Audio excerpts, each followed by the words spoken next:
17 seats are voting in the fourth phase in Maharashtra today. Out of these include 6 seats in Mumbai, and which are really the bellwether seats, Aurangzeb, because they kind of tell you which way the winds are blowing for Delhi.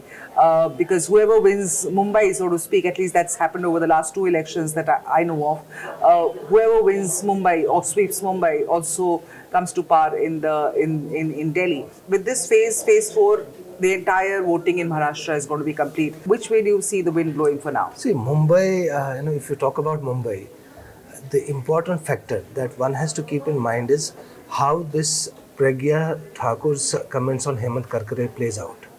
So the Maratha pride, everything, and the police, personnel who got killed, during the action against Pakistani terrorists. So that is a big factor. And if that factor goes against BJP, then they are in for a trouble. Congress has been, raising the issues of unemployment, housing. Housing is a major issue in Mumbai.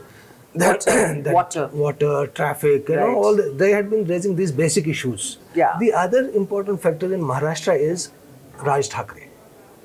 Raj Thakre has been campaigning extensively against Prime Minister and BJP chief. But do you think he is his nuisance value, or is there any method to the madness with Raj Thakre, who's not even got a single candidate how in the do plate? you measure that? If you measure that by the number of by the crowd he gets, then the ruling alliance is in for a major trouble. Okay. So that if you see his his meetings, there is the crowd. The turnout is huge. And the way the response he is getting, you see his this YouTube channel and all that, the kind of response he's getting, he could play a spoiler for the ruling. But given that Raj Thakre Roshan has not really ever won a single seat, and what is the kind of response do you think? What is the kind of influence he can cast as far as Mumbaikars voting is concerned? There are two ways to look at it. Like Aurangzeb said, the Hemant Karkare issue, the Raj Thakre issue, could be important factors in the elections. Now, we also know that since 2014, the BJP has sort of increased its political dominance over both Maharashtra and Mumbai. Large parts of the city used to be Shiv Sena strongholds. They contested without the Shiv Sena in the assembly elections, formed a government with their support. Right. Did the reverse in the Mumbai municipality election. They actually, despite having a lot of bickering with the Shiv Sena, supported. Now, in these elections, we know that Narendra Modi is by far the biggest factor, and Devendra Fadnavis is a leader who has come to prominence under Narendra Modi. He's seen as somebody close to the Prime Minister. And Modi's rallies have now, generated that kind of crowd. The question is whether, from the kind of things, so whether it is the Hemant Karkare issue or the Raj Thakre issue, per se, there is no tailwind for the Congress in Mumbai. Sharad Pawar will not play a major role in Mumbai because Sharad Pawar is permanently an agricultural leader. His strongholds are in Marathwada, Vidarbha and all. So if the Congress riding on these factors and maybe star power, they affiliated a film star Urmila Matondkar in one seat, PR Rath is contesting once again. If they are able to sort of make a dent into what was otherwise supposed to be a very strong Fadnavis Modi stronghold, then Mumbai could bring a surprise. One does not know. The other factor again, is Shiv Sena and BJP have been in alliance, but they have also been against each other for the last 4 They had to drop Kirit Somaiya. They dropped Kirit Somaiya also, and they have been, the alliance. What I saw in certain parts of Maharashtra is on the ground, the alliance has still not materialized.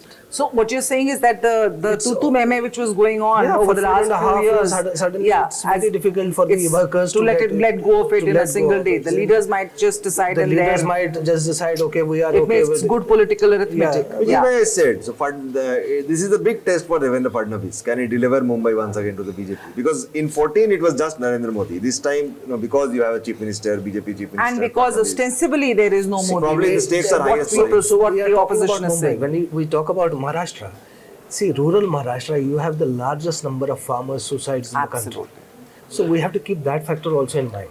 And Sharad Pawar, as he rightly said, is a farmers' leader. He has been raising these issues. How many seats out of the 48 seats do you think I don't know. Have if you see Western Maharashtra and other Vidarbha and Marathwada region, seats, where these factors will play a key role, in deciding. The campaign style of Raj Thakre, I would like to point out, it has been a unique campaign style. He puts up these screens, big screens. Then he shows what the Prime Minister had promised before 2014. Now what he is saying about these issues, and he's getting a lot of traction.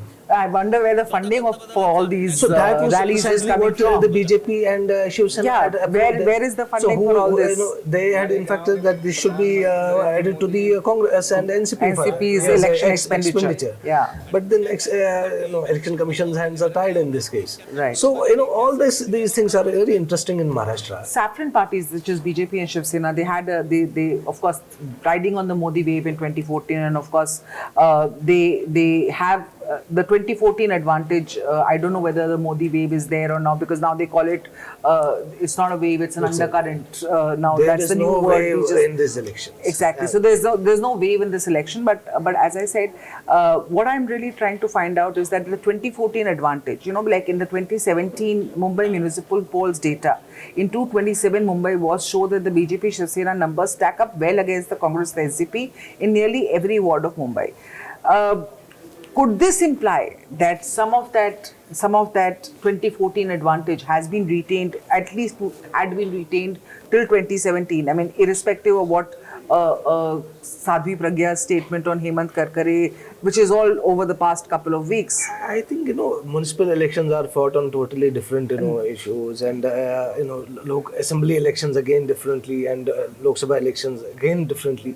Right. So we can't compare the three. I think so. Roshan will be See, even we should not forget that the Congress faced double anti-incumbency in Maharashtra. It was in power both in the central government and the state government. So 14 probably, I mean, the BJP did well, the Shiv Sena did well, but it was also a manifestation of the anti-incumbency. Since 99. Now the question is, Maharashtra is a classic case. It will tell us without whether anti-incumbency is a factor in these elections. We'll only know later. Okay, let's just move on to Mumbai for a minute before we digress further. A lot of star power in play, and a lot of celebrity and political families and their daughters are in play this time, especially in Mumbai North Central, where sitting MP Poonam Mahajan is pitted against Priya Dutt, who both of them coming from very influential political families. And how do you think this is going to play out? I mean, do you think that Priya Dutt will be able to, what are the issues that they're fighting on? I mean, Poonam Mahajan, do you think she can win this round? Because as we just discussed, there's no Modi wave, so to speak, this time around. No, as I said, the issues I saw on which the Congress was campaigning, there was housing, traffic, water, local issues. They were mostly focused on till this Pragya Thakur statement came. They were basically focused on that.